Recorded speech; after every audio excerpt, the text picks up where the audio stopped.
a promise true, forever mine. I will bless you, make you great.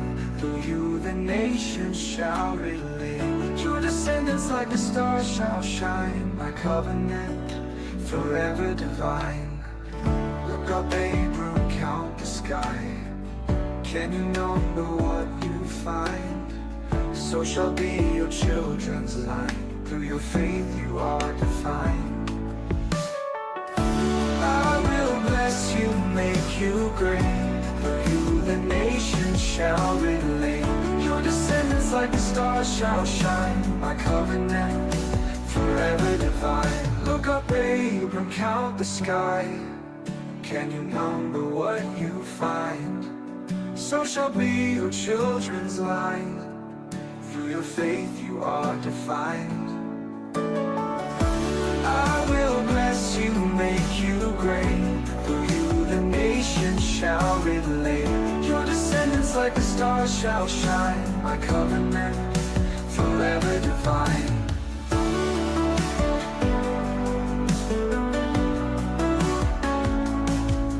I will make you a father of nations. Kings shall rise from your name. An everlasting covenant given, sealed forever in faith's flame.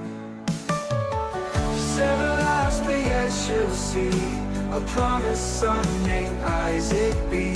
Through him the promise stands so bright, a blessing born in holy light. Walk before me, keep my ways. In my promise live your days. For my word will never fail. Love and mercy shall prevail.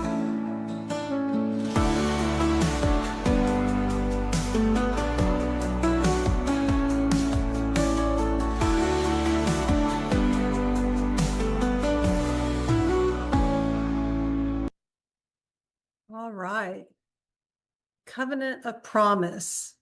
As we continue to go through the Mystery of the Melchizedek series by Matthew Nolan with Torah to the Tribes, the focus today on this series will be the Book of the Covenant, and we will continue to learn how to rightly divide His word of truth.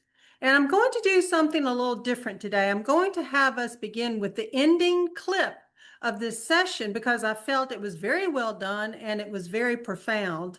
And also, I know human nature is sometimes we'll start watching a video, we'll fall asleep, or we won't watch it to the very end.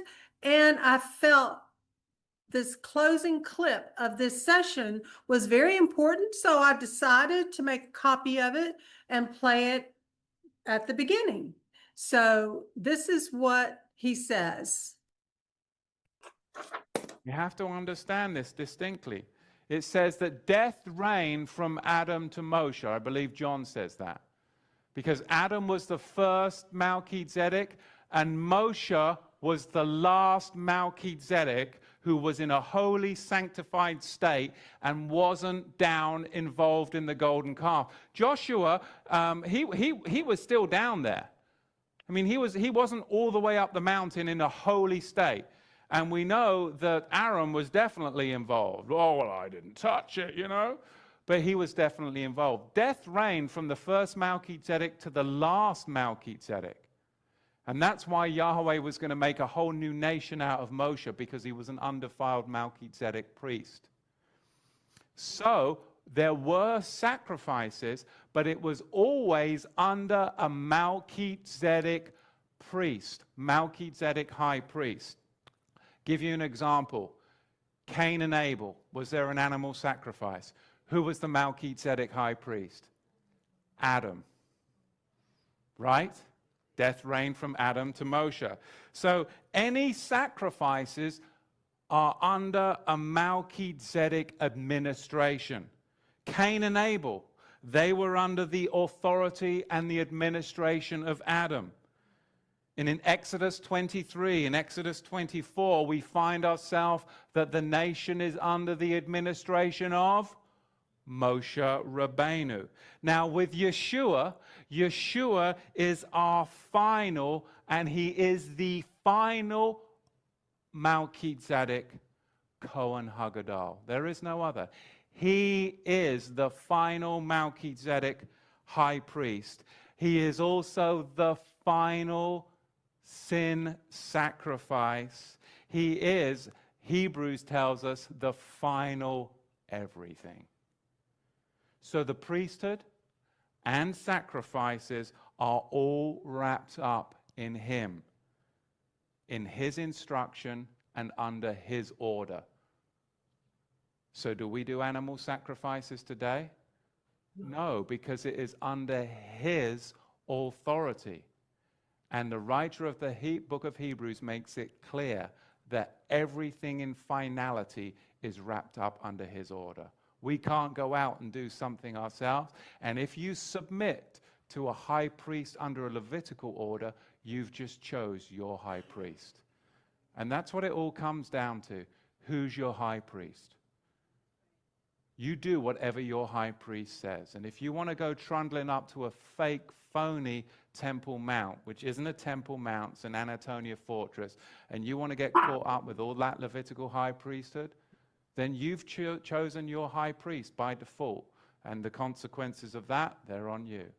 As for me and my house, I've chosen that Yeshua is the final Melchizedek high priest, and I'll go to the altar outside the gates, up on the Mount of Olives, and I will await further instruction, because that's where the Ruach HaKodesh will meet the last generation of saints, because the Holy Spirit departed and went east. That's what the prophet Ezekiel said. It's no longer up there in those carnal ordinances contained and those diverse washings. So there was a lot said in that little clip, and it all comes down to who is your high priest. Therefore, what law is being administered?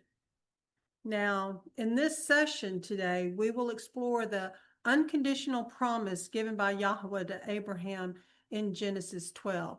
On this chart, this is chart 3 of the graphics that I put links to in the description section below. And this will walk you through much of what is shared in the Mystery of the Melchizedek series. So today we're going to be focused on this right here, the promise in Genesis 12, verse 1 through 3. And we should all know where that scripture is. So Yahuwah promised Abraham by oath, and we will scripturally see that Yahuwah cannot swear by no one higher than himself. So in other words, his promise to Abraham in Genesis 12 was totally solid. And then yesterday, in yesterday's session, he talked about the Melchizedek when Abraham went out to war with the kings. Melchizedek came out and blessed Abram and brought bread and wine, and that was in Genesis 14. And then also today, we're going to look at the guaranteed promise, because in Genesis 15 here, we see that Abram has doubts, and he asks Yahuwah, how will he know? How will he know that he will become a great nation? And that's pretty common of us human beings to have doubts and second thoughts. And at this point, this is when we see the flaying of the animals, and the promise now has a conditional arm added to the unconditional oath that was in Genesis 12. So that means by this guaranteed promise with the flaying of the animals, that means if the conditional arm of the promise is broken, someone would have to die. And we know Yahusha would choose to lay down his life and take it back up again, so that we today and those before us could once again be connected back to the unconditional promise given to Abraham. So here, when Yahusha comes here on this graphic, he chooses to lay down his life and take it back up again, and takes his place at the right hand of the Father. But he was the one that chose to die after they broke the covenant with the sin at the golden calf here, essentially committing adultery. and they were given the book of the law as a prosthesis, a crutch, and they would be under that crutch, under that harsh schoolmaster, all the way until Yahushua would come. And during this period, the Aaronic Levitical priesthood would be reigning, and therefore, in this time period, they would be under the book of the law. When Yahushua comes, we all know he was also born under the book of the law, but he was ushering in the new covenant and bringing the Melchizedek priesthood that was from the very beginning of Genesis back to its reigning position. Therefore, also, he would once again be administering covenant Torah, and he ushered in the new covenant. And once again, this was a blood ratified covenant. And we know the four elements of a blood ratified covenant are right down here: proposal, acceptance, blood ratification, and a covenant confirming meal. Same elements that took place at Mount Sinai is the same elements that take place when you choose to say yes to his proposal and be washed by the blood of the Lamb. You will be made white as snow. Your sins will be removed as far as the east is from the west. And then you will be partaking in the covenant confirming meal of bread and wine. So there's a lot more on this chart, but again, I encourage you to print it out. It's only 2 pages. And so when you're listening to some of these teachings, you can actually follow it along. You will actually see the scriptures associated to where the book of the covenant is. It's Exodus 19:5 through 24:11. Of course, that's inclusive of that covenant confirming meal. And we know that royal Torah is Genesis 1:1 all the way to Exodus 24:11. And here, when you jump over to the book of the law segment, you will know that the book of the law began in Exodus 24:12 after the sin of the golden calf, which actually takes place in 32, but the change takes place in Exodus 24:12. It goes all the way through to Deuteronomy, all those books to Deuteronomy, and into about the first 5 chapters of Joshua. So you see right here, this light purple, the Aaronic Levitical priesthood was reigning. And during that time, the Melchizedek priesthood was still around, but it functioned in a denigrated position. And it did consist of like King David, and that line that was essentially the genealogy line of Yahushua listed in Matthew.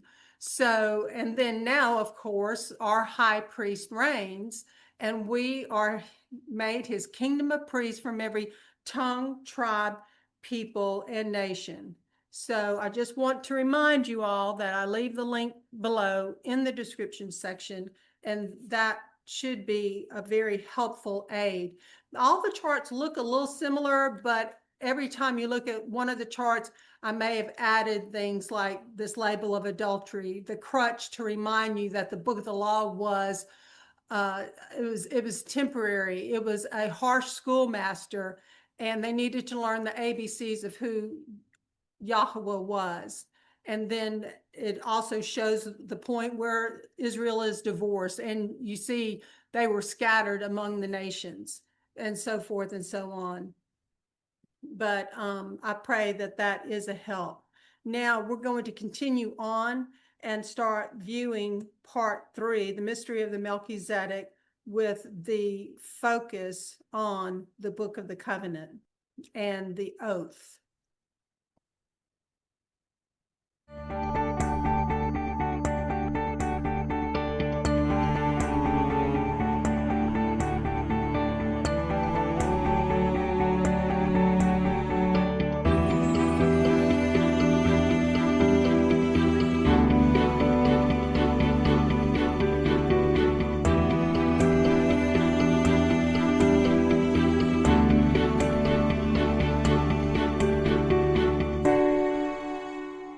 Shabbat Shalom, Shabbat Shalom. Turn with me in your scriptures to Bereshit, Genesis chapter 12. So this is going to be part 3 of a series that we're doing. In the first part, we looked at who is Melchizedek? Who is Melchizedek? And we went back into the Torah and we traced Melchizedek all the way forward from the Torah into the prophets, and then we saw its culmination with Yeshua and Yochanan HaMatbil, John the Immerser, and the transference of priesthoods at the hand of John the Baptist, who was in fact an Aaronic high priest at the time. We saw the transference of priesthoods from the Levitical into the Melchizedek, and the culmination of Yeshua rising from the dead as a Melchizedek high priest after he had stated that it is finished, and he's now able to sit down interceding as the Melchizedek high priest on our behalf. So in the first part of the series, we identified Melchizedek from Genesis all the way forward. Now, last time we came together in the second series, second step, we looked at those law verses. Those law verses that we all struggled with in Christianity, in the typical religion of Christianity, where, the law is nailed to the cross. And those supposed law verses, specifically when it comes to Paul and he communicates about the law, we were taught, many of us, that the law is nailed to the cross. But what does it mean? We've been looking into these law verses and understanding a huge paradigm shift, that what the Apostle Paul was doing was juxtaposing the book of the covenant and the book of the law. And that truly, if you are in Messiah, you are not under the book of the law, but you are to return to covenant fidelity, which is royal Torah. So it's a game changer. The last time we were together, we looked at the distinction between the book of the law, which was imposed, and the book of the covenant that was agreed to and ratified, that they are in fact two separate, never to be confused as one, but two separate, distinct books.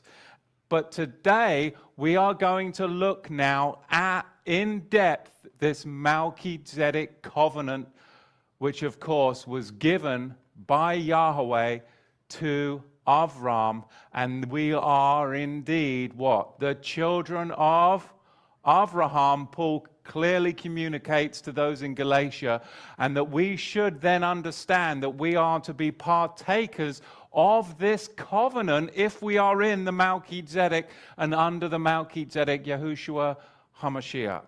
So it really is a game changer today. So let's begin by looking at Bereshit, Genesis chapter 12.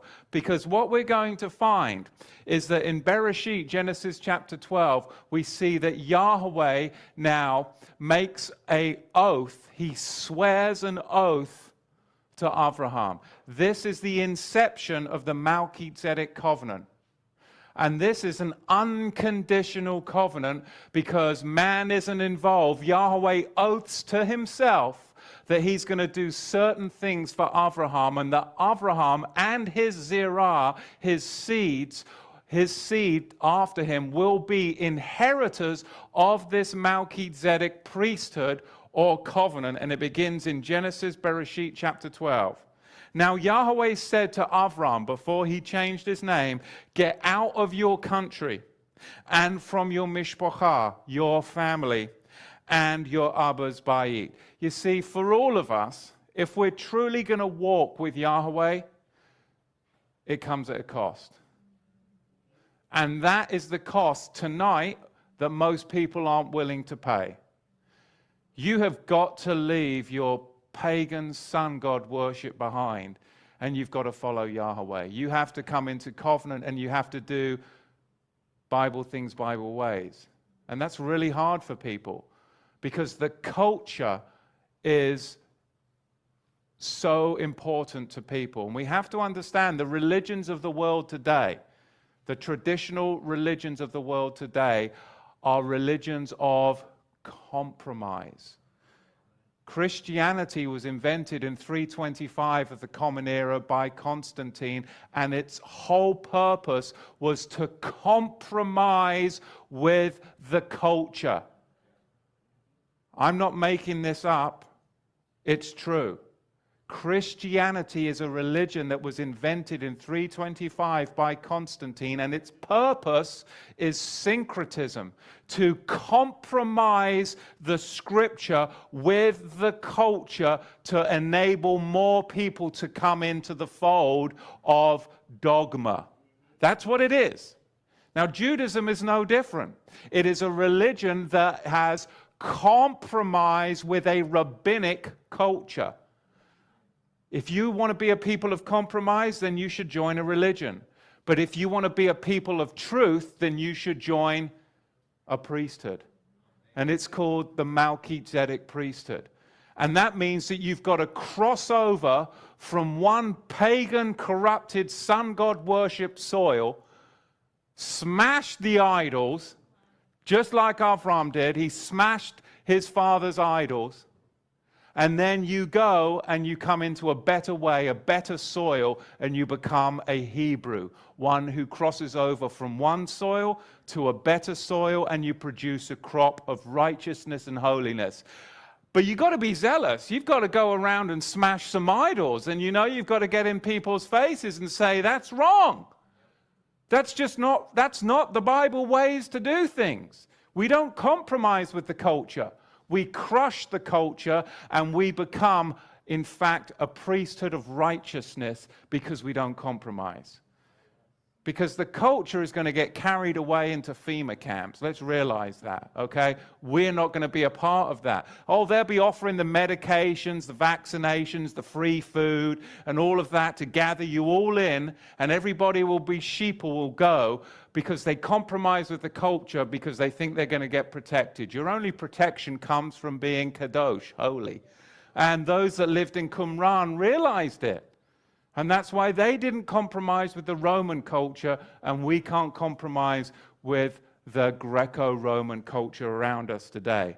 Now, Yahweh said to Avram, get out of your country and from your mishpachah and from your Abba's bayit, your father's house, to a land that I will show you. You've got to walk by faith, not by sight, but by faith. And I will make you a great nation, a goy gadol, a great nation, and I will bless you, and I will make your name great. And you shall be a bracha, a blessing. And I will bless them that bless you, and curse him that curses you. And in you all the mishpachot, the families of the earth, shall be blessed. They shall be mixed.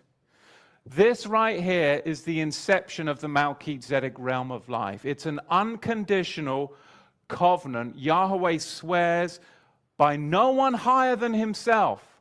Psalm 110 references this, that Abraham is now going to be a partaker of this covenant.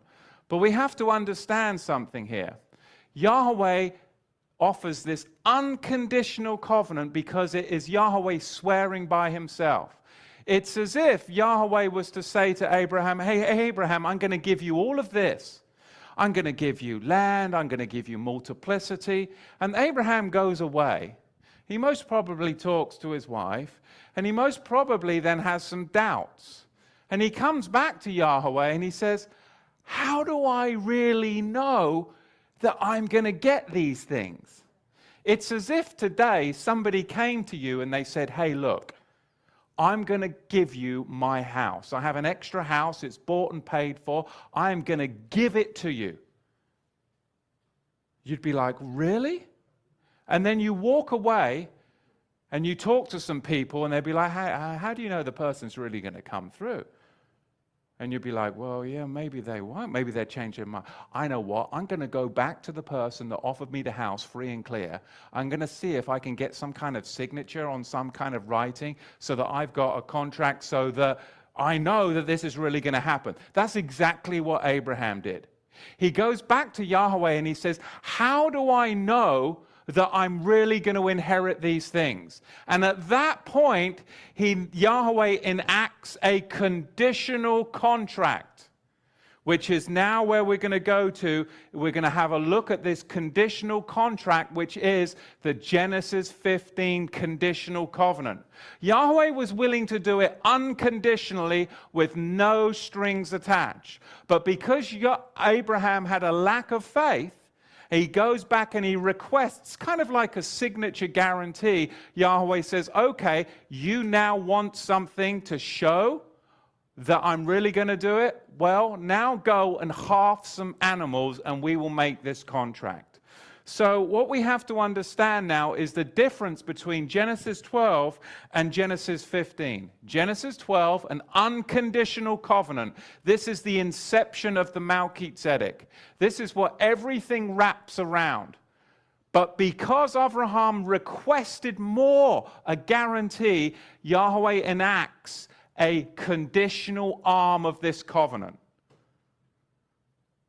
Hebrews 6:13, it is written, for when Yah made promise to Abraham, because he could swear by no greater, he swore by himself, saying, surely blessing I will bless thee, and multiply I will bless thee. So the writer of the book of Hebrews, in Hebrews chapter 6, verse 13, is referencing Genesis 12. He's referencing Genesis 12, specifically Genesis 12, verses 1 through 3, the Genesis 12 oath covenant. Yahweh oath, he agreed, he covenanted to himself to bless Abraham and his descendants before, this is key, before Yahweh ever entered into a covenant with Abraham and his descendants at Genesis 15. Can we clearly see that? This is really important because now, because Abraham had a lapse of faith and he wanted some kind of guarantee, now we're going to go to the conditional. This is a conditional arm of the covenant, Genesis 12. And now this can be broken. And if it's broken, somebody's going to have to die. Why do I say that? Because it's got a death penalty attachment to it. The halving of the animals, the flaying open of the animals, and the walking between the pieces says that if this covenant is broken, it's conditional, then there is going to be a death penalty enactment. This is so important for us to understand because this is going to come all the way forward to Yeshua, who is our kinsman redeemer. Our kinsman redeemer. We're going to see now, Abraham said, Master Yahweh, Genesis 15, how shall I know that I shall inherit it? Give me some kind of guarantee. And he said to him, take a heifer 3 years old, and a female goat 3 years old, and a ram 3 years old, and a turtle dove, and a young pigeon. And he took for him all these and divided them in the midst. Now the writer of Hebrews identifies Genesis 12 as the unconditional covenant. Yahweh swears by himself, for there is no one greater. And what most miss in Genesis 12, there is no death penalty position, is there? It's an unconditional covenant. There's no going between slaughtered animals in Genesis 12. The only covenant that can be broken is one that, what? The only covenant that can be broken is one that we're involved in. And the only covenant that can't be broken is one that we're not involved in. Does that make sense? So had Abraham not gone back to Yahweh, we'd have all been good because man wouldn't have been involved in it. It was an unconditional covenant.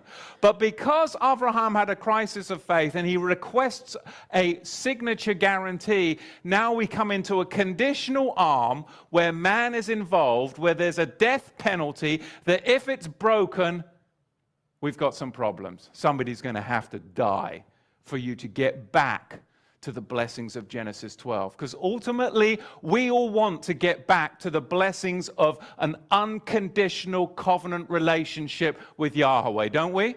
I don't want to be in a conditional covenant relationship with Yahweh because I know what I'm like. I know how evil, wicked, and decrepit my heart, my mind, my thoughts are. I don't trust myself.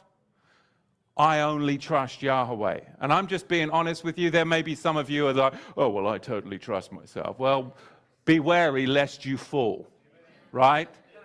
Okay, because the person that usually says that, they're about to go down. I mean, I live in reality. I don't trust myself, therefore I put up a lot of guards and a lot of fences, walking around like this, because I know what I'm like naturally. Genesis 15:10. And he took unto him all these, and he divided them in the midst, and laid each piece one against another. But the birds he divided not. Why didn't he divide the birds? Because this is a prophecy of a death penalty picture. Somebody will have to die if this covenant is broken. And we can pretty much figure out that if man's going to be involved in it, it most probably at some point will be broken. So there's going to have to be a death penalty position. But the birds are not flayed open, because you try flaying open a bird without breaking any of its bones. Because whoever's going to pay the death penalty position, none of their bones will be broken. Hence, the birds are not flayed open. And verse 11, and when the fowls came down upon the carcasses, Abraham drove them away.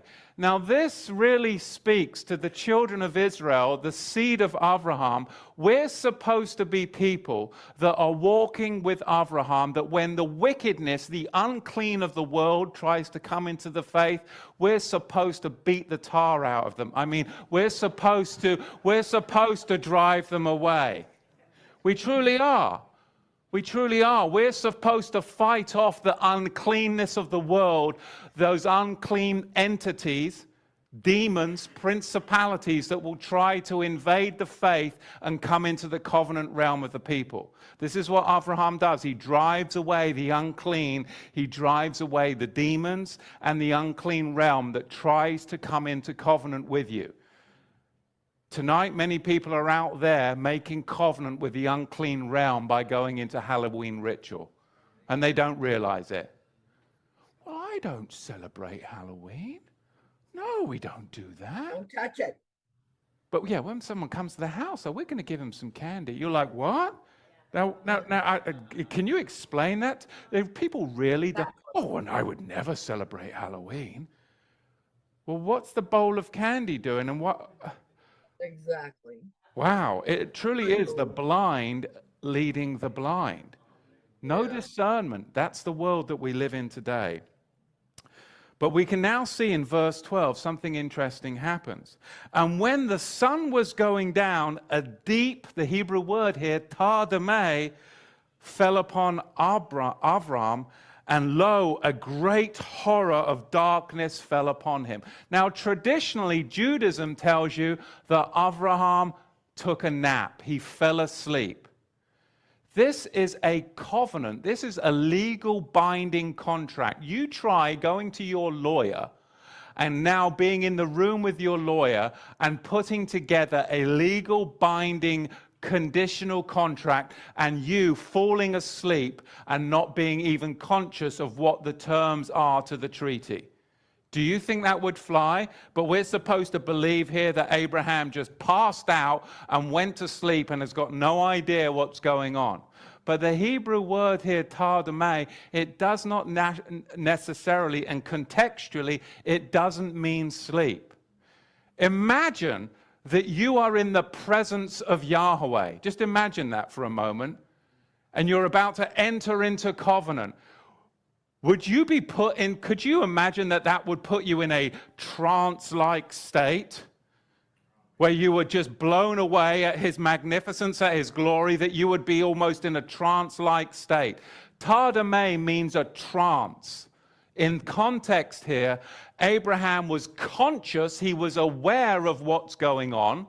He heard Yahweh's voice, but he was in a trance-like state, but he was still conscious and a witness to the covenantal contract. He was not asleep, as Judaism and traditional Christianity tell you, because you have to have two conscious parties for a treaty, a contract, a covenant to be valid, right? Of course you do. Try going to the judge after you've been locked up for some protest against the New World Order and falling asleep. It doesn't work that way. It doesn't work that way. So we can see now in Bereshit, Genesis chapter 15, that Abraham, as he's called there, is awake because Yahweh is not the author of confusion, and he would be very confused if he was passed out asleep and he woke up to the reality of what was going on right there. And Yahweh, 1 Corinthians 14, verse 33, he is not the author of confusion. There is no point to speak and to demonstrate where there is no visual or audible conscious perception. Why would Yahweh speak to somebody who could not consciously perceive what he was saying? That would be very confusing.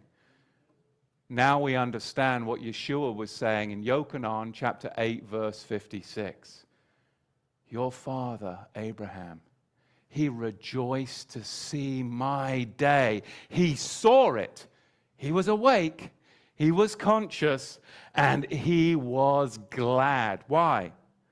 Because Yeshua was the very one that passed between the pieces as the burning torch, the smoking oven, the one that would pay the death penalty position, whose bones wouldn't be broken if Israel broke the covenant. And we're going to find out that later on down the trail of history that they did in fact break this covenant. Jeremiah 31 verse 32. Not according to the covenant that I made with their fathers in the day that I took them by the hand to bring them out of the land of Egypt, which my covenant, they broke, although I was a husband to them, saith Yahweh. This is interesting because what we find right here from the prophet Jeremiah in the 31st chapter, in the 32nd verse, that they broke what? My covenant, although I was a husband to them, saith Yahweh. They, them. This is all 12 tribes. This isn't just a Jewish thing. Oh, that's for the Jews. The Torah, it's for the Jews. No, this is for they, all 12 tribes, and the sojourner, the stranger, the foreigner that wanted to leave pagan sun god worship and cross over and join them too.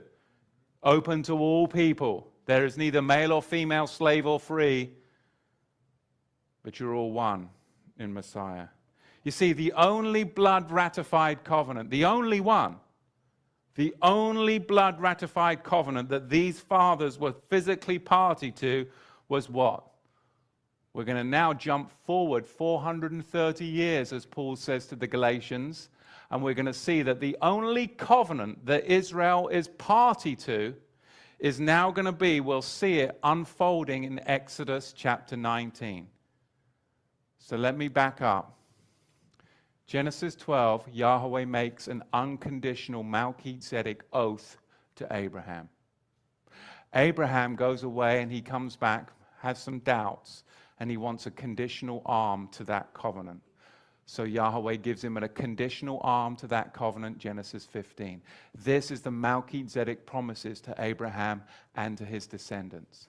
But it is now not going to be realized until 430 years later, when it goes now national. Israel has come out of Egypt, and now they are around Mount Sinai. In Exodus 19 now, Yahweh is going to propose to Israel.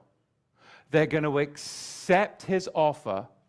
He's then going to have blood ratification of this covenant. And then there's going to be a covenant confirming meal. And this is going to be the deed of all of this Melchizedek history. Genesis 12, 15, wrapped up in a covenant. And it's going to be given to the children of Israel so that they can be a holy nation and a kingdom of Melchizedek priests. Genesis 12, 15, culminated 430 years later at Exodus 19. This is the pinnacle of the faith, where Yahweh is going to let his people now, nationally, the seed of Abraham that has multiplied from 75 when they went down into Egypt, 70 in excess, to coming out as a millions. And they're going to be a kingdom of priests to the nations. To the nations. We're now going to see this in Exodus chapter 19. Because the book of the covenant, which is mentioned by name in Exodus 19, is the seal. It's the inheritance. It's the promise of everything brought forward from Genesis 12 forward. It's the fulfillment. It's the seal of what Yahweh spoke to Abraham.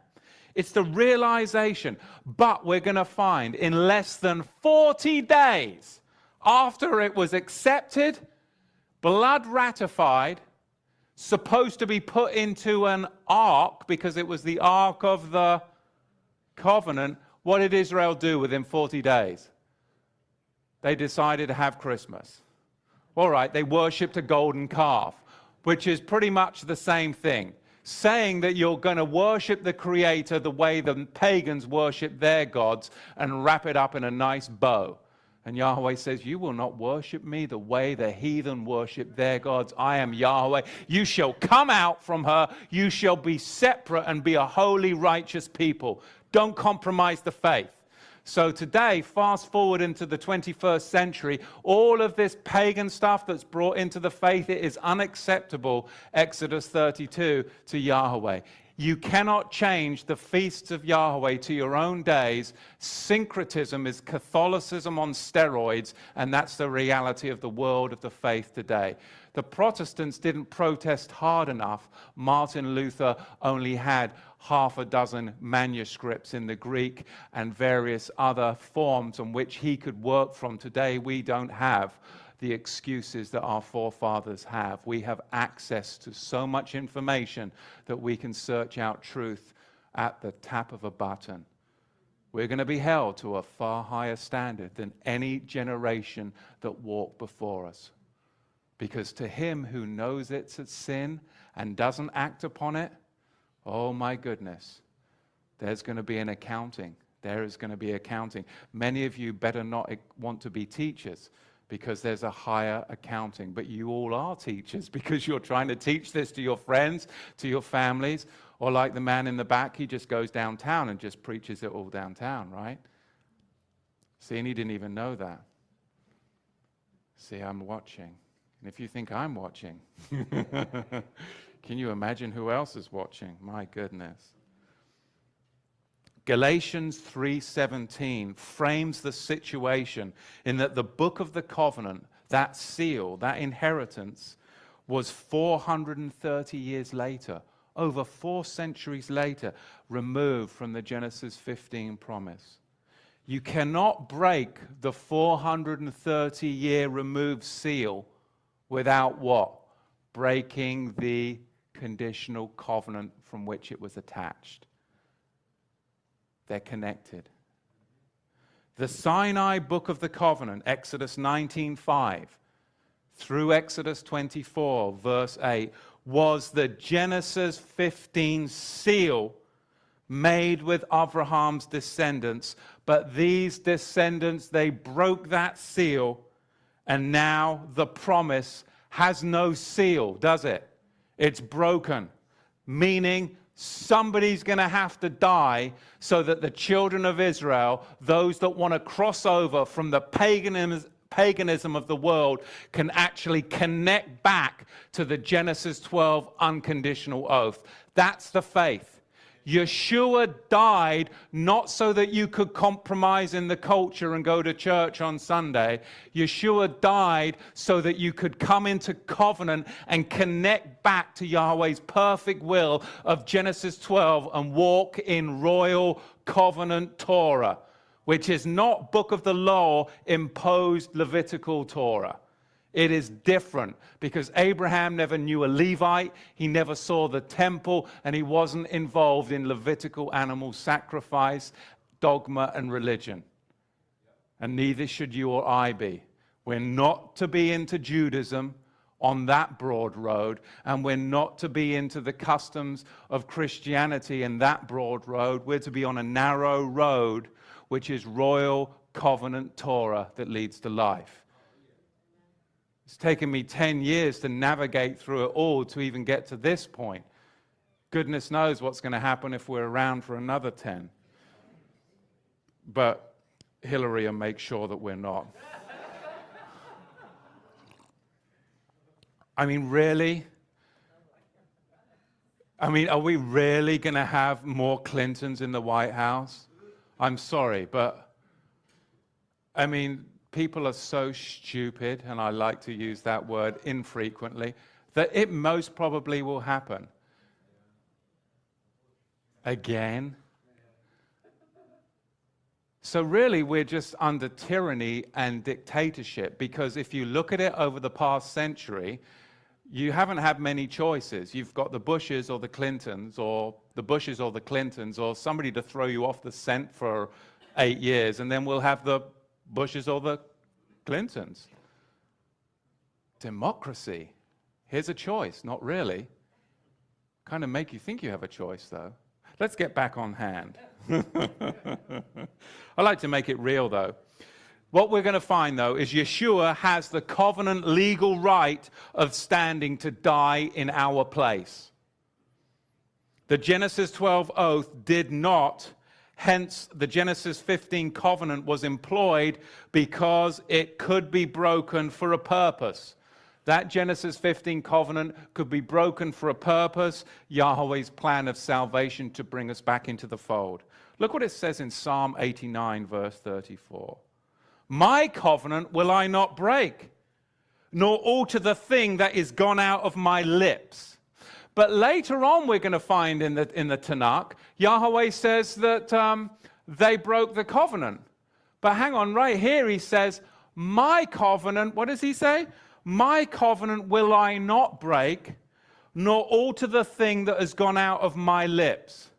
Was Genesis 15 Yahweh's covenant that came out of his lips? No. That was Abraham coming back requesting his own covenant guarantee. But the covenant that is Yahweh's and Yahweh's alone, that actually came out of his own lips, that he swore, Hebrews 6:13, is the Genesis 12 unconditional covenant, that no matter what you do, it will never be broken. It will always stand. That even if you break the Genesis 15 covenant, if somebody pays the death penalty position, there's always going to be a way back to perfection. But you cannot circumnavigate the death penalty position. If you deny the death penalty position and the one that paid the death penalty position, you will not come back to Genesis 12 Melchizedek reality. If you pretend that the death penalty position allows you to be lawless and play in the nations and compromise with the culture, and you have no desire to connect back to Genesis 12, guess what? You're still lost out in the nations. If you deny Messiah and that he paid the death penalty position, guess what? You're still lost out in the nations. There is no life, and I'll even stick my neck out. There is no salvation outside of Genesis chapter 12. Salvation only comes through the death penalty position and entrance into what it accomplished. If you just take the blood and dance on it, Hebrews 10:26, you are counting the covenant as a common thing, and you're trampling on the blood of Messiah. It's a serious walk that we have, and most people are still out in the nations thinking that the death penalty payer, the Goel, kinsman redeemer, allows you to compromise with the culture. They have no desire to connect back to Genesis 12. That's where salvation is, because that is Yahweh's perfect, uncompromising, unconditional nature. Truly amazing. Evidence, though, of the conditional nature of Genesis 15, the flaying open of the animals. We even say it today. Well, we may not, but the heathen certainly does. I cross my heart and hope to die. What is that? I mean, that's in our modern day vernacular. The crossing of the heart evidences what? The dividing of the flesh. The hope to die part, well, that evidences the death penalty. Even today, when somebody gets married in a traditional church setting, you have what? The flayed open pieces. You have flesh on this side of the aisle, flesh on that side of the aisle, and you walk between the pieces, and it's evidenced by the one at the end. When a new building is dedicated, there is a red ribbon and there is a cutting of the ribbon to evidence what? You see, all of this comes from Genesis 15 and it comes into our culture today and we don't even realize it. It's contractual agreement.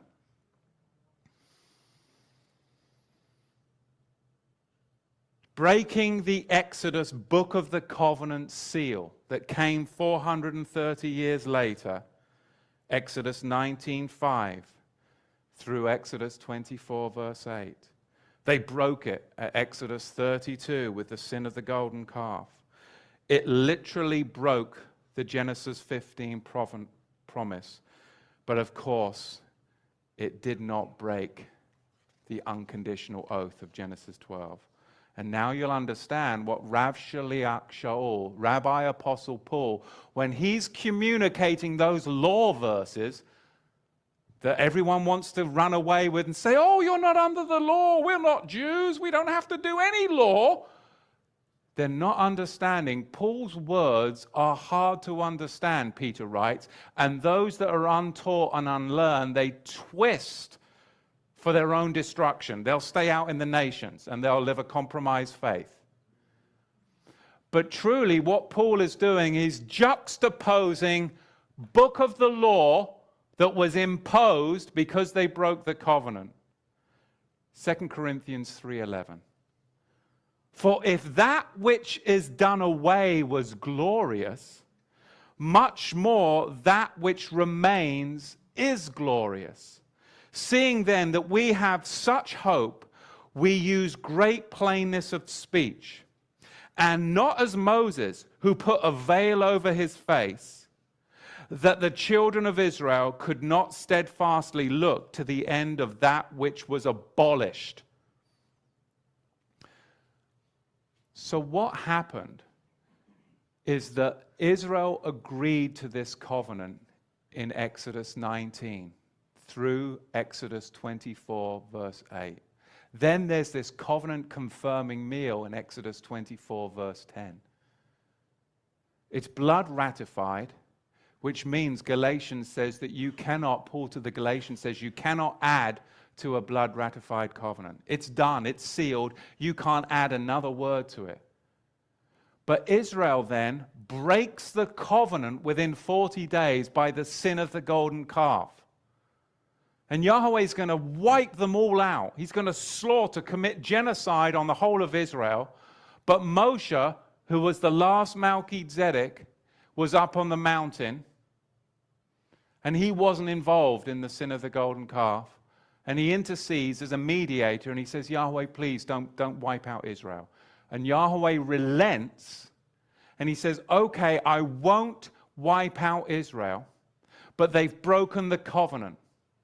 Therefore, he imposes the book of the law as a tutor, as a schoolmaster over Israel. Well, they're no longer going to be a kingdom of priests, but they will be a kingdom with a priest. That's a big difference. And the Levitical priesthood is born at the golden calf. Because in Exodus 24:12, Yahweh says to Moshe, come up here and receive the law also. Well, hang on a minute. It cannot be attached to the covenant because the covenant is already sealed and blood ratified. It has to be something distinctly different. Because the Ark of the Covenant contains the covenant and the book of the law, which was a witness against them because it was added to keep them under mediation so that they wouldn't be wiped out until the death penalty position was paid by Messiah. That book of the law was in a pocket outside, Deuteronomy tells you, in I believe the 31st chapter, as a witness against them for breaking the covenant. The Song of Moses specifically is a song that is sung to remind the children it's a witness against them for breaking the covenant. So when Paul says to the Corinthians, for that which is done away was glorious. Yes, the book of the law, it was glorious because why? Because it enabled Israel to stay alive. That's pretty amazing considering Yahweh was going to slaughter them. Much more, that which remains is glorious. What remains? Genesis 12 remains. It always remained. The opportunity to get back into it always remained. Seeing then that we have such a hope. We use great plainness of speech, but nobody can understand a word that we're saying because you're a bunch of lawless heathens. And not as Moses, who put a veil over his face, that the children of Israel could not steadfastly look to the end of that book of the law, which is now abolished. It's not that the whole Torah is abolished and you can be lawless. It's that the book of the law is abolished because Yeshua paid the death penalty position so that now you can enter back into the Genesis 12 royal covenant Torah, which is Yahweh's Shabbat, feasts, and royal Melchizedek priesthood. So we've got people interpreting this as lawlessness or full-on rabbinical Judaism. Two broad roads, just like Balaam on his donkey. You've got the vineyard over here of Judaism, the vineyard over here of Christianity, and they're both going headway to destruction. Yet the narrow road connects you back to covenant royal Torah. Yeshua's brothers said it was the royal law. Hebrews 9:10 talks about the book of the law, and it says that these are carnal ordinances. Why is the book of the law carnal? Did they agree to it? Did they enter into the book of the law by faith? Book of the covenant was faith. All that Yahweh says we will do, that was faith. But the book of the law, it's carnal. It was imposed because you were carnal and fleshly. You got involved in carnal golden calf worship, syncretism. It was imposed on them until when? The time of Reformation, when the seed would come and pay the death penalty position. 2 Corinthians 3:13. Not as Moses, which put a veil over his face, that the children of Israel could not steadfastly look to the end of that which was abolished, but their minds were blinded. For until this day remaineth, this is key, for until this day remaineth, the same veil is untaken away in the reading of the Old Testament. He just told you. Today, people read the Old Testament and they still don't see the juxtaposition that Paul was taking, book of the law, book of the covenant. They still don't see it. People can read the Old Testament today and the veil is still over their face. He's lifting the veil. He's piercing the veil with you and I right now. You are a chosen people. You are a royal priesthood, that the veil has been lifted. Zechariah chapter 11, verse 10. We're going to now see again with this, Zechariah 11:10, and then put a finger there and go to Psalm 89, verse 34. We're going to see the juxtaposition of the unconditional and conditional covenant with these two verses. Zechariah 11 verse 10 is talking about a conditional covenant. This would be Genesis 15. Listen. And I took my staff, even beauty, and cut it asunder, that I might break my covenant which I made with all the people. That's Genesis 15. We broke the book of the covenant, the Exodus 19:5 seal, to the Bereshit Genesis 15 promise, allowing Yahweh to break his part, which then invoked the death penalty position of the covenant between the pieces. But everything is still wrapped around that oath, which is unconditional in Genesis 12. You see, Yahweh breaking the covenant of Genesis 15 in no way breaks the oath that he swore unto himself in Genesis 12. That's your security. Even though these covenants, Abraham and Sinai, were ultimately broken, Yahweh had of himself made an oath to the then living Abraham. That is why this verse and many others can intelligently state my covenant, because it does not mean our covenant. Now, when you read Psalm 89 verse 34, you're going to see this is now talking about the unconditional covenant of Genesis 12. My covenant will I not break. Is Yahweh double speaking here, or is there a distinction between an unconditional covenant that he will not break and a conditional covenant which he will break? You see? My covenant will I not break, Genesis 12, nor alter the thing. Just for clarification, in case you're wondering which covenant it is, he's now going to clarify it. Nor alter the thing which has gone out of my lips. I swore an oath to myself out of my lips that man wasn't involved in. He swore by himself, by no one higher, Hebrews 6:13. But this is the big stumbling block for people, because I teach this and I say, look, you're not supposed to do the book of the law. That has been abolished. And people say, man, it's all about Torah. You can't do away with the Levitical part of the Torah. Well, Abraham walked in righteousness before Yahweh, and he didn't do Levitical Torah, and we're supposed to be the children of Abraham and do as Abraham did. So this is the key, and people don't quite understand it. It's not a change of Torah to enact the change in Torah that has always been in Torah.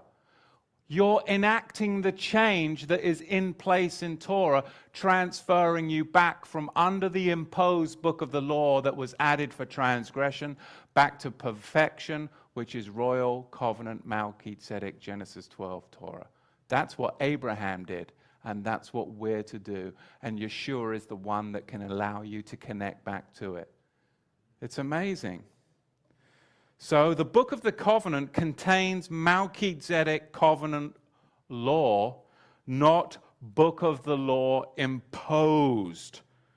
Both the Torah, but as Paul says to Timothy, we need to rightly divide the word of Torah.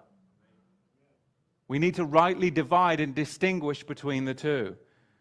Jeremiah 31 verse 32 clearly references the covenant that I made with their fathers.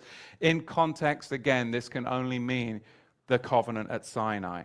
Jeremiah 31:32 declared breaking required that the death position for the non-performance of the Genesis 15 covenant be carried out. And it was. With the crucifixion of Yeshua, he paid that death penalty position. Turn with me to Galatians 3:17.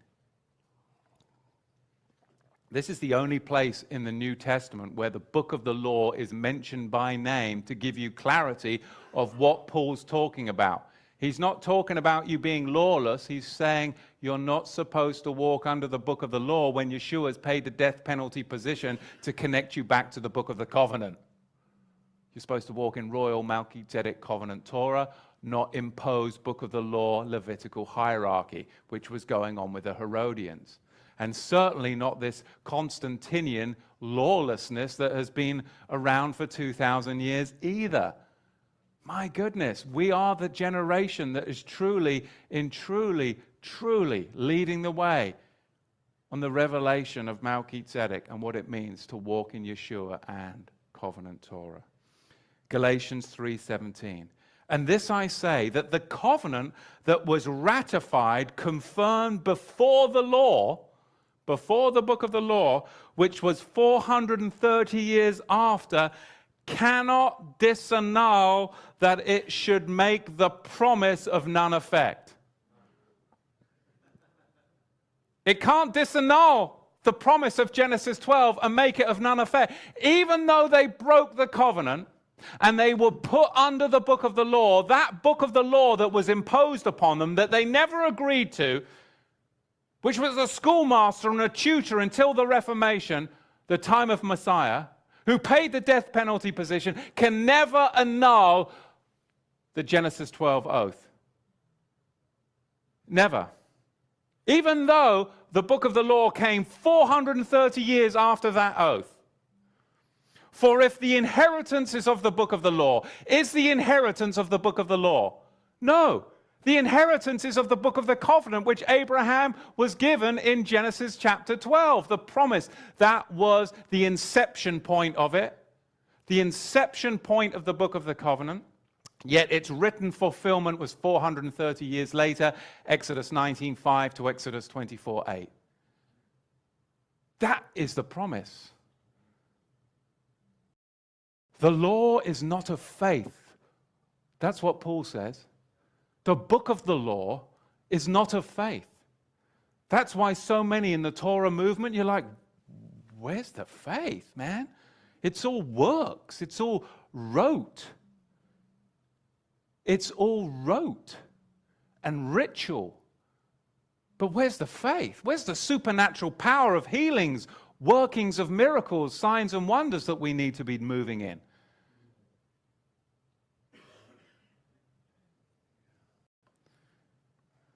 The law, which was 430 years after, cannot disannul that it should make the promise of none effect. For if the inheritance be of the law, it is no longer of promise, but Yah gave it to Abraham by promise. Wherefore then serveth the law? That's the book of the law, verse 10. It was added, the book of the law was added because of the transgression of the golden calf, till Messiah would come, to whom the promises were made, and it was ordained by angels in the hand of a mediator. It's right there. It starts to make so much sense. Those law verses will just come and bring clarity into your life. 2 Timothy 2:15, we have to look at the rightly dividing point of Torah. Rightly dividing the word of Torah, the word of truth. Psalm 119 tells us that his law, his Torah, is truth. Now this speaks of Torah. This isn't speaking of Old Testament versus New Testament, law versus grace. This is talking about the rightly dividing point between Melchizedek, agreed to, and Levitical, imposed, not agreed to. You've got to rightly divide that and walk with Abraham's promise, not the imposed tutor of Levi. Galatians 3:19, wherefore then serveth the book of the law, verse 10, it was added because of transgressions, till the seed should come to whom the promises was made. Hebrews 9:10, which stood only in meats, drinks, and diverse washings and carnal ordinances. This is book of the law it's talking about. Imposed upon them until the time of messianic reformation. Acts 3:21, until the time of the restitution of all things. When the death penalty position is paid, that is then the time of restitution of all things that you can now connect back to royal book of the covenant Torah. Acts 15:10, now therefore, why do you tempt Yahweh? to put a yoke upon the neck of the disciples, which neither our fathers nor we were able to bear. That yoke is to say that in Yeshua, you're to walk in the book of the law. And you're supposed to partake of all of the Levitical Torah. That is a yoke not even our fathers could bear. That was the purpose of the prophets. The purpose of the prophets was to round up Israel when they were breaking the book of the law and say, come back into the fold, because this is the only covenant that you have until Messiah comes. You're either in the book of the law and you're safe, or you're going to be exiled and killed. That was the purpose of the prophets. The law was until when? Yochanan and the prophets. For the priesthood, Hebrews 7:12, for the priesthood being changed, there is made a necessity, a change also to the Torah. You have to change the Torah. Not to lawlessness, heaven forbid, but to covenant royal Torah, which was before the infraction. It's a change back to that which was better. You can't change the Torah. Well, take that up with Yahweh, because he did. He changed it from the book of the covenant royal law to an imposed book of the law ordinance because of his mercy. If Yahweh can change the Torah to help you not get slaughtered, then guess what? When his son, who came from his bosom, pays the death penalty position, Yahweh can have the right to change the Torah back to royal covenant Torah. Take it up with him, not with me. He changed it. Genesis 49 tells you that the change would come, because the scepter is in where? It will not depart from Shiloh until, meaning impending change, Messiah comes. The scepter shall not depart from Judah until Shiloh comes. Genesis 49, something or other, I forget right now. Let's look at this actual book of the covenant. The actual scroll itself is Exodus 19:5 through chapter 24, verse 8. For it to be a Melchizedek covenant of promise, it has to have a proposal, an acceptance, a blood ratification, and a covenant confirming meal. And the fifth thing it has to connect back to Abraham. So any other covenants in Scripture, they're not Melchizedek covenants if they don't have a proposal, an acceptance, a blood ratification, and a covenant confirming meal that goes back to Abraham. When Yeshua came into Jerusalem on a donkey, did he propose to Israel? Did Israel accept him? Was there blood ratification? Did he bleed? And was there a covenant confirming meal? And does it connect back to Abraham? The marriage supper of the Lamb in the book of Revelation. Is there a proposal? Is there an acceptance of him being the returning conquering king? Does he come with his robe dipped in? And is there a covenant confirming meal called the marriage supper of the Lamb? Does it connect you back to Abraham? Is it Melchizedek? You see, it's amazing. It's everywhere. It's everywhere when you start to understand these things.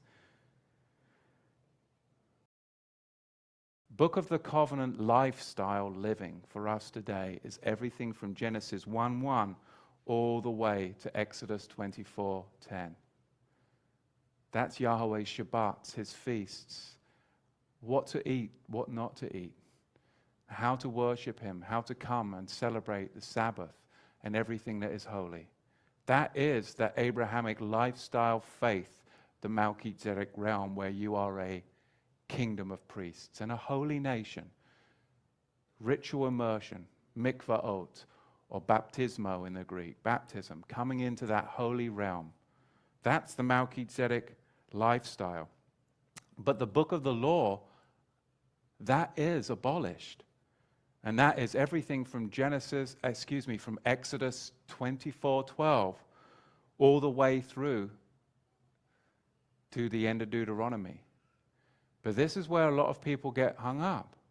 There's many things in the book of the law that are part of the covenant.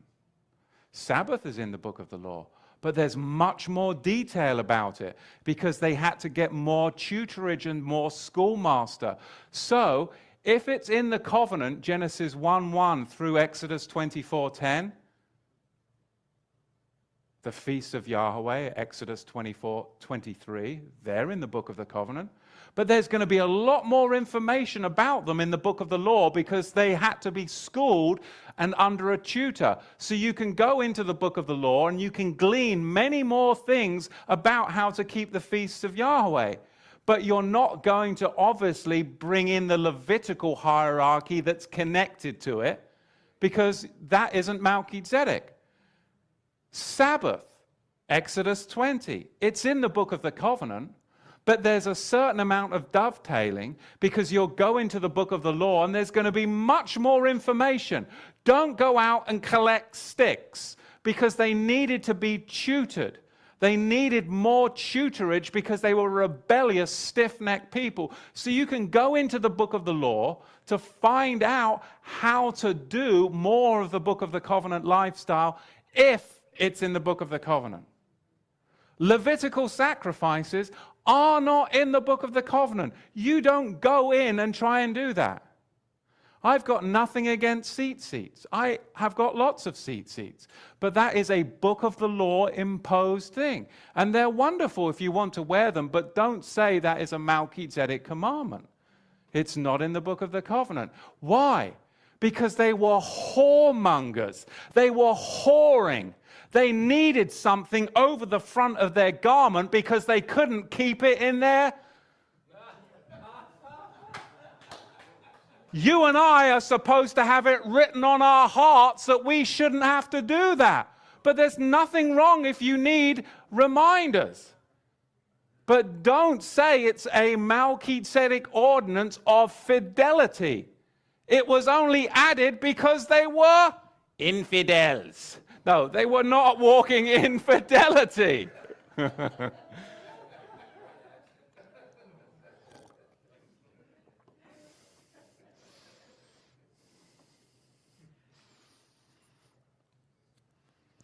The book of the law, it's first alluded to in Deuteronomy 17, verse 18. Write a copy of this law in a book of the law.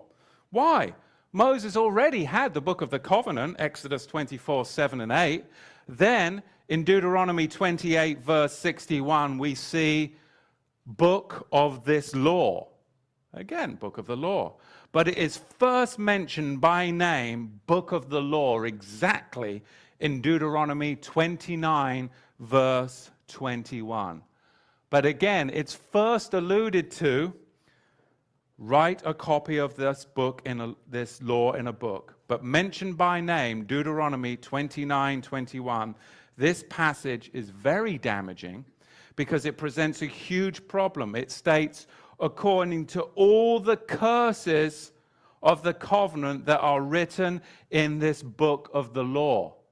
All the curses. All of the curses are found in the book of the law, which was a covenant, but it wasn't a Melchizedek covenant. It wasn't agreed to. So it wasn't a traditional Brit. It was more of a imposed, not agreed to. So not in the typical terms that we would understand a covenant. And it's fascinating because all of the curses are in the book of the law. There's only one curse in the book of the covenant, and it's limited, and that is that you need to honor your mother and father so that your days will be long in the land. But that's one limited, singular curse. But all the curses, plural, are in the book of the law.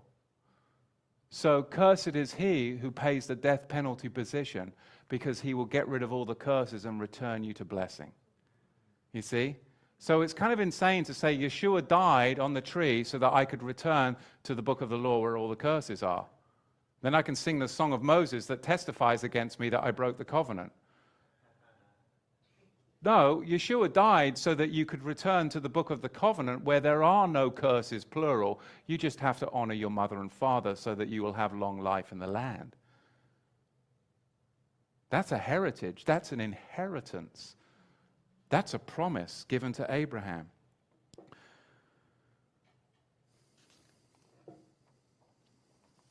Let's look at the sequential countdown to finish up of this book of the covenant at Mount Sinai. Turn with me to Exodus 19 and we'll see now how this all plays out. In Exodus 19:5, we see the preliminary opening, the initiating statement. If you will obey my voice and keep my covenant, then you will be three things: a special treasure, a kingdom of Melchizedek priests, and a holy, set-apart nation. These are three conditional national blessings given to Israel. Then in verse 7 and 8, the people said, we agree to it. There was the proposal, and now they say, all that Yahweh has spoken, we will do. This is the pre-acceptance. Now in verse 9 through 11, the formalities begin. Moses is to go and to purify and sanctify the people. So is ritual immersion, baptism, part of the book of the covenant? Yes. Can you find more information about ritual immersion in the book of the law? For sure and for certain. Ritual immersion is definitely part of the covenant. Verse 12, whoever then touches this mountain, what's going to happen to them? Put to death. There's this death personal penalty that's invoked. Now, Exodus chapter 20, verse 1, Yahweh spoke. He hasn't written yet, but he speaks all these words. Then in Exodus 20, verse 2 through 17, we get the formalities of those words, commonly called the Ten Commandments. Then in Exodus 21, part of this covenant is we're going to get the judgments, all these right rulings, how to live. And this includes the feast days of Yahweh. Then in verse 1 through 32 of Exodus 21, we're going to have, how do you deal with people? How are we going to deal with people in the Melchizedek realm? There's rights of persons. There's a certain way that you're going to have to work with one another. That's part of Melchizedek living. Also, in verses 33, Exodus 21, verse 33, through Exodus 22, verse 15, we're going to have to deal with your property. How are we going to deal with all your trash? What are you going to do when you pack up all your trash and you go into the wilderness for the apocalypse? We're going to have to deal with rights of property. How do we deal with our stuff? Then verse 16 through 31, proper conduct. There's going to be rules and certain ways that you can behave and certain ways that aren't becoming in the priesthood. And then in Exodus 23, verse 1 through 9, there's proper justice. Not the New World Order type of justice, which is totally corrupt, and they'll just bring you into court. That's why Yahweh says to his people, you don't want to go into the courts of the nations. You want to try and avoid that. You want to try and deal with it face to face. You don't want to go into that system, because once you get hooked into that system, it's really hard to get out of it. So it's much better to just go to a brother and deal with him face to face. Proper justice. So Exodus 19:12 through Exodus 23:9 contains this one specific family curse in chapter 20, verse 4 through 6, tempered with other conditional class action groups of blessings. There's various personal restitutions, penalties, including death, but there is no national curses. None at all. Now in Exodus 23, verse 10 through verse 33, this deals with everything national as a holy nation, a royal priesthood. Then in verse 10 through 13, there's the sabbatical year, when you go back into the land. Then verse 14 through 19, you get the 3 national feasts. But that has always been, there's always only been 3 feasts that you had to come to. But that doesn't mean you're limited to do the 3 feasts. You can do more, but those are the 3 that you had to, if you were a male, come to. But this means that you partake of the 7 feasts of Yahweh. But Yom Kippur looks distinctly different. We've covered that before. There's national blessings, but there's no national curses. And this is all done while they're in a pure, holy, sanctified, mikvahd state. Set apart. Then, in Exodus chapter 24, verse 1, we find that Moshe Rabbeinu, Moses our teacher, goes up the mountain. This is his 6th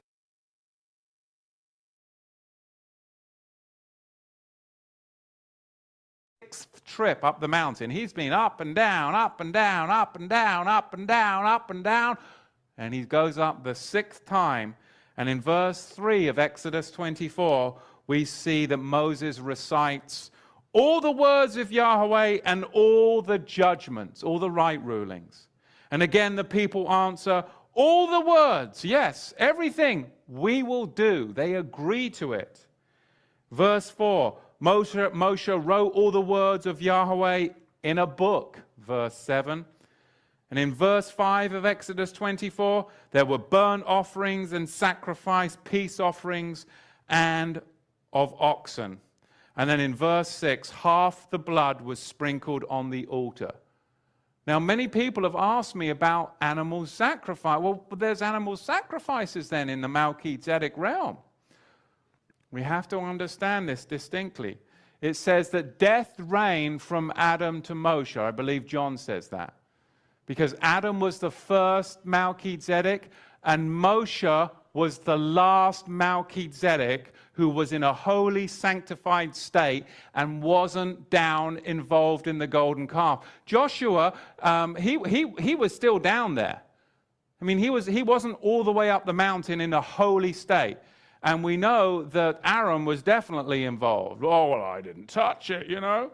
But he was definitely involved. Death reigned from the first Melchizedek to the last Melchizedek. And that's why Yahweh was going to make a whole new nation out of Moshe, because he was an undefiled Melchizedek priest. So there were sacrifices, but it was always under a Melchizedek priest, Melchizedek high priest. Give you an example. Cain and Abel, was there an animal sacrifice? Who was the Melchizedek high priest? Adam. Right? Death reigned from Adam to Moshe. So any sacrifices are under a Melchizedek administration. Cain and Abel, they were under the authority and the administration of Adam. And in Exodus 23, in Exodus 24, we find ourselves that the nation is under the administration of Moshe Rabbeinu. Now with Yeshua, Yeshua is our final, and he is the final Melchizedek Kohen Hagadol. There is no other. He is the final Melchizedek high priest. He is also the final sin sacrifice. He is, Hebrews tells us, the final everything. So the priesthood and sacrifices are all wrapped up in him, in his instruction and under his order. So do we do animal sacrifices today? No, because it is under his authority. And the writer of the book of Hebrews makes it clear that everything in finality is wrapped up under his order. We can't go out and do something ourselves. And if you submit to a high priest under a Levitical order, you've just chose your high priest. And that's what it all comes down to. Who's your high priest?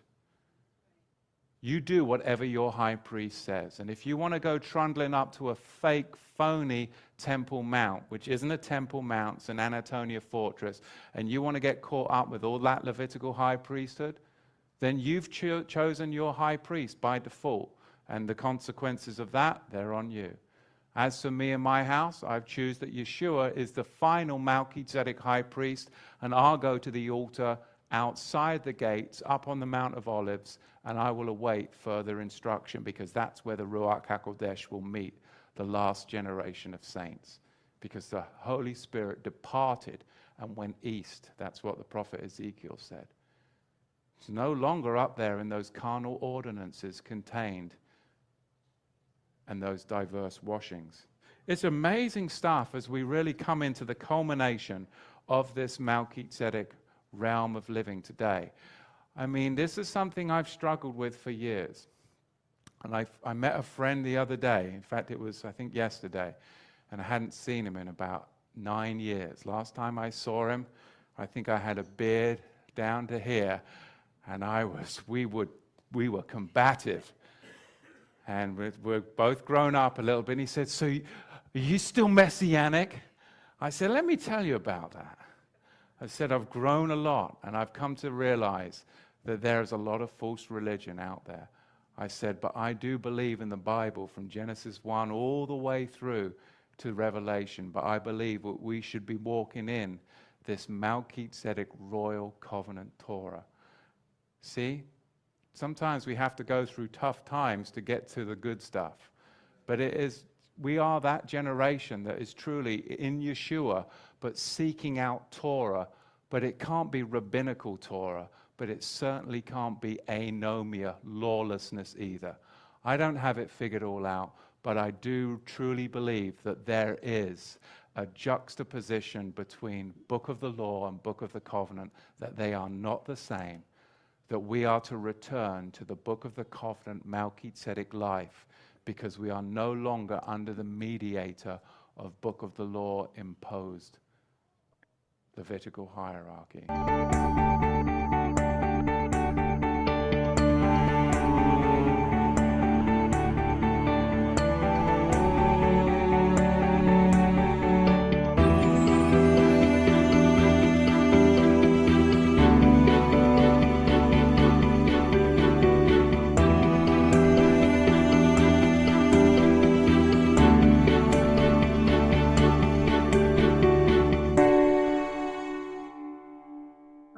Well, hallelujah and praise Yah. So we know that through Yahusha's new Melchizedek covenant, all those that accept Yahusha's proposal, all those that choose to be washed by the blood of the Lamb and have their sins removed as far as the east is from the west, and all those that partake of the covenant confirming meal of bread and wine would become by faith the true children of Abraham, both Jew and Gentile, but all must be washed by the blood of the Lamb. And lastly, Yahusha chose to lay down his life and take it back up again. He paid the death penalty of the guaranteed promise in Genesis 15, therefore clearing the way back to the promise of Abraham. So enter his rest that he has provided because he loves you. Call out to him today because we're not guaranteed of tomorrow. He has proposed to us. He has proposed to you. Have you accepted? When you accept, then be washed and made white as snow by the blood of the Lamb. Partake of his covenant confirming meal of bread and wine. That's the 4 elements of a blood ratified covenant. That's the 4 elements of the Book of the Covenant at Mount Sinai, and it's the same 4 elements with the new covenant that he ushered in as he ushered the Melchizedek kingdom back to its reigning position. Find shalom in him as we continue to tabernacle in his presence. Blessings to all, and thanks for joining us. Shalom.